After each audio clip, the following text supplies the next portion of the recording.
Secondo un'analisi della Brookings Institution sui tempi di introduzione della tassa sul carbonio, i prezzi elevati dei combustibili fossili rappresentano il momento peggiore per imporre una tassa sul carbonio, ma il momento migliore per costruire l'infrastruttura di mercato sottostante. E tale infrastruttura viene rapidamente costruita e implementata dalle più grandi multinazionali, governo, Stati e Nazioni Unite, soprattutto negli ultimi mesi. Annunciata a Davos nel gennaio 2026, la piattaforma per il mercato del carbonio EcoGuard automatizza l'intero ciclo di vita dei crediti di carbonio. Si prevede che il mercato di carbonio raggiungerà i 5 trilioni di dollari entro il 2035. Questa infrastruttura è progettata per essere invisibile e onnipresente. L'obiettivo è che ogni transazione, regolamento e dato venga gestito in background in modo che l'utente non ne sia consapevole. Sempre a Davos, lo scorso gennaio, l'amministratore delegato di Palantir Alex Karp ha affermato che l'intelligenza artificiale distruggerà i posti di lavoro nel settore umanistico e ha descritto un futuro in cui gli studenti delle scuole superiori si formeranno per lavoro in fabbrica, nessuno andrà all'università o emigrerà e un software a scatola nera gestito da importanti appaltatori governativi determinerà se la società funziona correttamente. Per chi si adegua alle normative si stanno costruendo i cosiddetti modelli di città dei 15 minuti, città intelligente e città della libertà, che integrano identità digitale, tracciamento delle emissioni di carbonio e monitoraggio della popolazione. Il luogo in cui si vive, la distanza percorsa e l'impronta di carbonio di una persona sono già tracciati in diversi paesi e in diverse città degli Stati Uniti.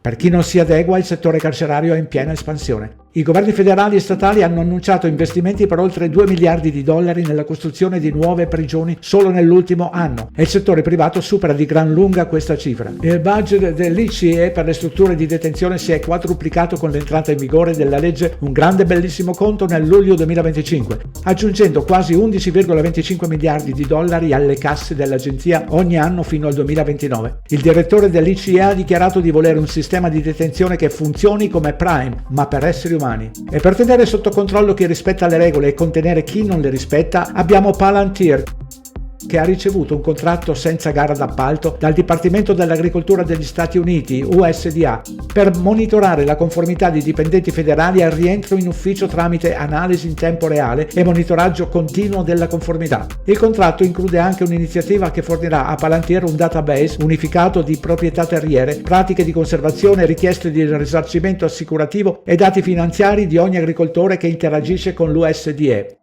Questa è la stessa Palantir che sta orgogliosamente assistendo gli Stati Uniti e Israele nelle operazioni mirate contro i civili in tutto il Medio Oriente.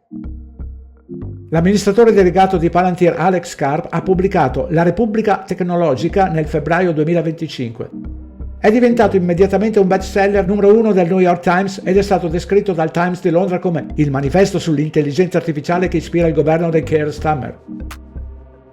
La tesi centrale di Karp è che lo Stato debba unire il suo potere con le big tech, come accadrebbe durante il progetto Manhattan per salvare la civiltà occidentale.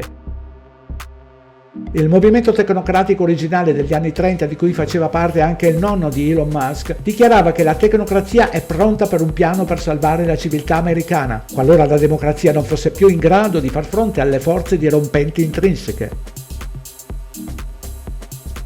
Palantir è attualmente utilizzato dal Dipartimento per la Sicurezza Interna, dal Dipartimento della Salute e dei Servizi Umani, della FDA, del CDC, della NIH ed è in trattative con l'IRS per l'amministrazione della previdenza sociale. La Banca dei Regolamenti Internazionali ha pubblicato in sordina dei framework per l'interoperabilità dell'HCBDC che consentirebbe a tutte le valute digitali nazionali di comunicare tra loro sotto un livello di regolamento unificato. Il progetto WorldCoin di Sam Altman sta costruendo un sistema di identità biometrica globale con l'obiettivo dichiarato di distinguere gli esseri umani dagli agenti di intelligenza artificiale su larga scala. È già operativo in decine di paesi. Il nuovo sistema si sta sgretolando, l'identità digitale per combattere le frodi, lo stablecoin per pagamenti più veloci, il tracciamento delle emissioni di carbonio per la trasparenza e l'intelligenza artificiale per l'efficienza governativa. Le nostre patenti di guida diventano i nostri portafogli digitali e il nostro livello di conformità può determinare quanto accesso abbiamo ad essi. Sembra esserci pochissima resistenza e presto potrebbe apparire l'unica opzione disponibile per evitare il collasso totale. Report Gregory, traduzione voce Dino Tinelli.